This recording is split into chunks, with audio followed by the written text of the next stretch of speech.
Assalamualaikum warahmatullahi wabarakatuh. Senang sekali berjumpa dengan kawan-kawan semua.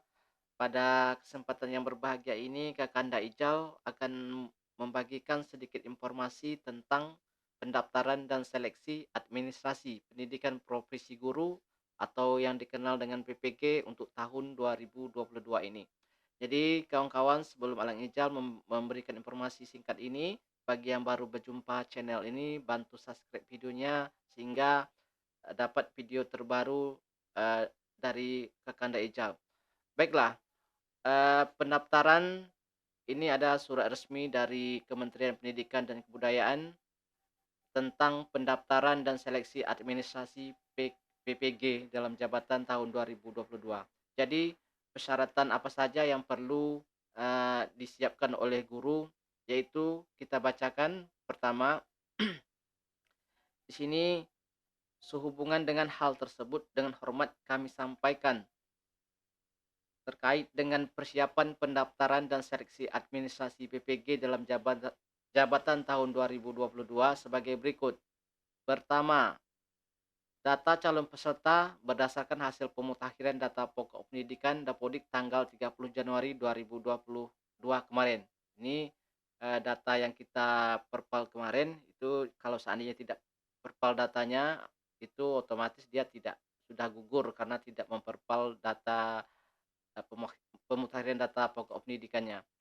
Yang keduanya, calon peserta terdiri atas dua kategori, yaitu yang pertamanya guru yang diangkat sampai dengan tanggal 31 Desember 2015. Yang kedua, guru yang diangkat mulai tanggal 1 Januari 2016 sampai dengan 1 Januari 2019. Yang ketiga, peserta program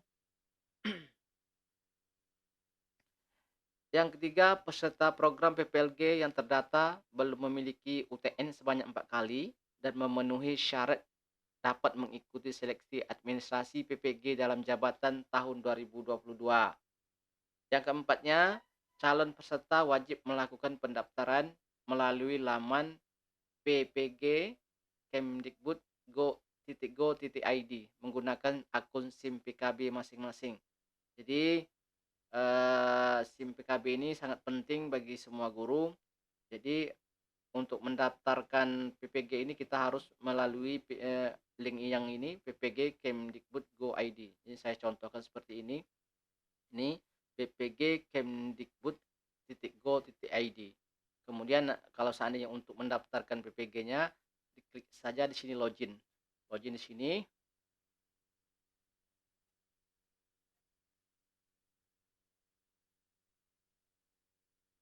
Tunggu sebentar. Jadi di sini masuk dengan akun Simpatika. Ini seandainya guru di Kemenak. Kalau seandainya guru di kalau seandainya guru umum masuknya di sini. Gunakan username-nya dan password-nya. Kemudian klik saja masuk di sini. Jadi karena sekarang belum buka pendaftarannya, maka prosesnya seperti sekarang ini. Tapi yang jelas tempat pendaftarannya di sini. Jadi ini kita keluarkan saja dulu.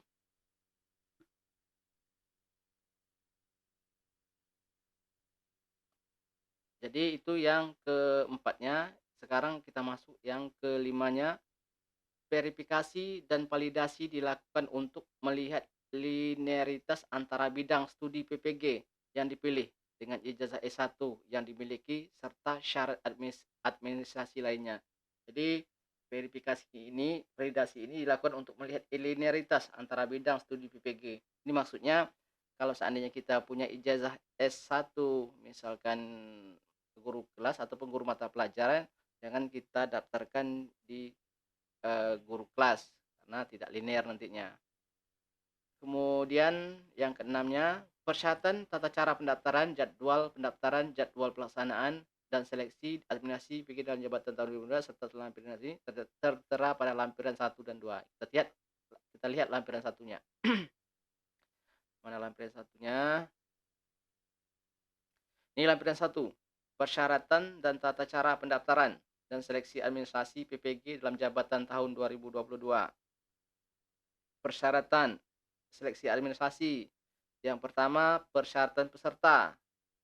A. Guru di lingkungan Kementerian Pendidikan, Kebudayaan Riset dan Teknologi yang belum mengikuti program sertifikasi guru. Yang B.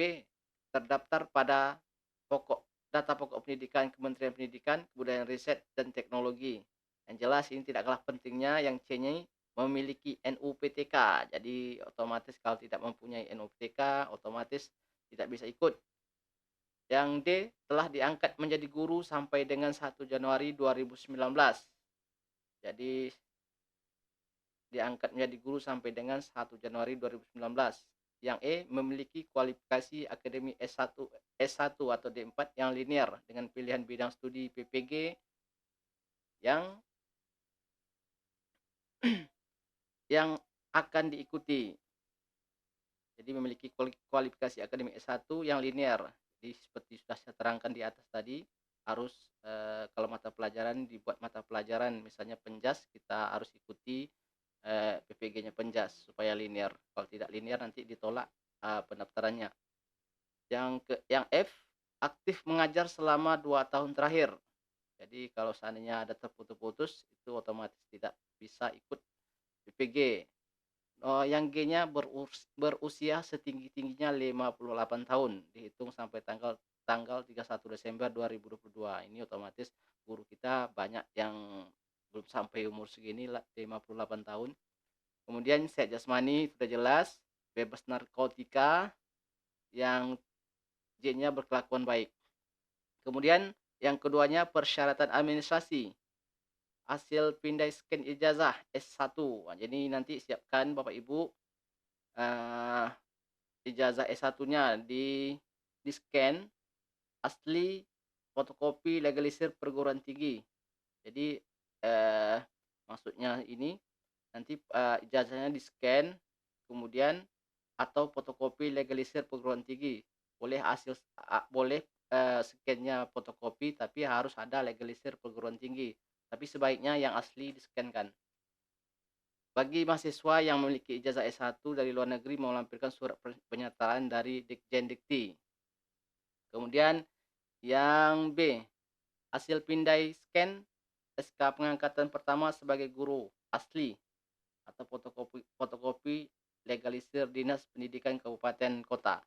Jadi hasil scan untuk SK pengangkatan pertama ini diminta yang asli atau fotokopi dengan syarat harus dilegalisir Dinas Pendidikan. Jadi kalau saya usulkan yang asli saja di-scan-kan supaya tidak ribet nantinya. Yang C-nya hasil pindai scan kenaikan pangkat terakhir bagi guru PNS. Ini bagi guru PNS siapkan SK kenaikan pangkat terakhir. Jadi SK pangkat terakhir asli, fotokopi, legalisir atau SK pengangkatan 2 tahun terakhir 2020, 2021 dan 2021 2022 bagi guru non PNS. Jadi kalau non PNS SK pengangkatan 2 tahun terakhir 2020, 2021 sama 2021 2022. Jadi siapkan SK pengangkatannya. Kemudian bagi guru non PNS sudah SK tersebut dilegalisir oleh Dinas Pendidikan Kabupaten untuk PNS, Dinas Pendidikan Provinsi, Kabupaten Kota untuk PNS yang ditugaskan sebagai guru pemerintah daerah yang diberi wewenang. Ketua yayasan untuk guru tetap yayasan. Jadi kalau di sekolah yayasan yang melegalisir tetap bisa di yayasan. Dinas Pendidikan Provinsi. Ini biasanya yang tingkat SMA dan SMA. Selanjutnya hasil pindah scan SK pembagian tugas mengajar 2 tahun terakhir yaitu tahun ajaran 2020-2021 dan 2021-2022. Asli, fotokopi, legalisir kepala sekolah. Jadi scan yang aslinya boleh, yang fotokopinya juga boleh tapi dilegalisir oleh kepala sekolah. Kemudian yang E, hasil pindah scan fakta integritas yang ditandatangani dan dibubuhi materai 10.000 format terlampir. Nanti ada formatnya. Jadi tata cara pendaftaran itu sudah jelas tadi, karena belum buka, jadi sampai di sini saja. Kalau seandainya nanti mau download surat ini, nanti bisa di link deskripsi saya sediakan, tapi jangan lupa bantu subscribe videonya. Link ini saya akan bagikan cuma-cuma. Dan saya akhiri dengan wabillahi taufiq wa hidayah. Wassalamualaikum warahmatullahi wabarakatuh.